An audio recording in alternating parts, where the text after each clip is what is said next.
ಗರಿಕೆ ಹುಲ್ಲಿನ ಕಷಾಯವನ್ನು ತಯಾರಿಸುವ ವಿಧಾನ. ಗರಿಕೆಯನ್ನು ಗುರುತಿಸುವುದು ಹೇಗೆ? ಇದನ್ನು ಗುರುತಿಸುವುದು ತುಂಬ ಸುಲಭ. ಇದರ ಎಲೆಗಳು ಈ ರೀತಿ ಸಣ್ಣಗೆ ಒರಟಾಗಿರುತ್ತವೆ ಮತ್ತು ಹೆಚ್ಚಿನ ಸಂಖ್ಯೆಯಲ್ಲಿ ಭೂಮಿಯ ಮೇಲಿಂದ ಬಂದಿರುವ ಬೇರುಗಳು ಇರುತ್ತದೆ. ಇವುಗಳಿಗೆ ಸ್ಟೋಲನ್ಸ್ ಎನ್ನುತ್ತಾರೆ. ಇದರ ಪ್ರಮುಖ ಗುರುತು ಎಂದರೆ ಇದರ ಹೂ ಬಿಡುವ ರೀತಿ. ಇದು ಒಂದು ಪಕ್ಷಿಯ ಕಾಲಿನಂತೆ ಇರುತ್ತದೆ. ಈಗ ಗರಿಕೆಯ ಉಪಯೋಗಗಳ ಬಗ್ಗೆ ತಿಳಿಯೋಣ. ಪೂಜೆಗಳಲ್ಲಿ ಬಳಸುವ ಈ ಗರಿಕೆಯಲ್ಲಿ ತುಂಬ ಅದ್ಭುತವಾದ ಔಷಧೀಯ ಗುಣಗಳಿವೆ. ಇದರಲ್ಲಿ ಕಬ್ಬಿಣಾಂಶವು ಹೆಚ್ಚಾಗಿರುತ್ತದೆ.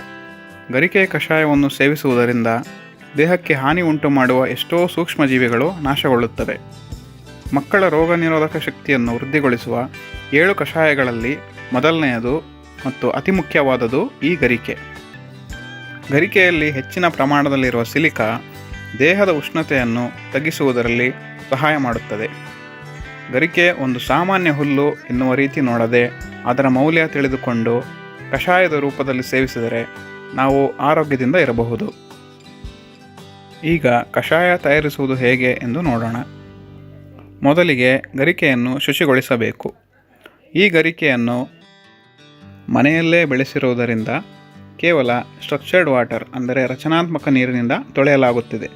ನೀವೇನಾದರೂ ಹೊರಗಿನಿಂದ ತಂದರೆ ಮೊದಲು ಹುಣಸೆ ಹಣ್ಣಿನ ನೀರಿನಿಂದ ಶುಚಿಗೊಳಿಸಿ ನಂತರ ಸ್ಟ್ರಕ್ಚರ್ಡ್ ವಾಟರ್ನಿಂದ ತೊಳೆಯಬೇಕು.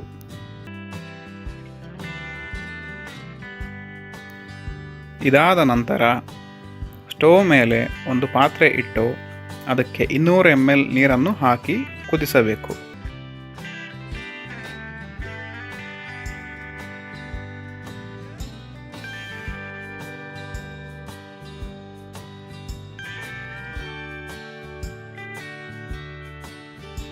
ಇದನ್ನು 2-3 ನಿಮಿಷಗಳ ಕಾಲ ಹಾಗೆ ಸಿಮ್ನಲ್ಲಿ ಇರಲು ಬಿಡಬೇಕು.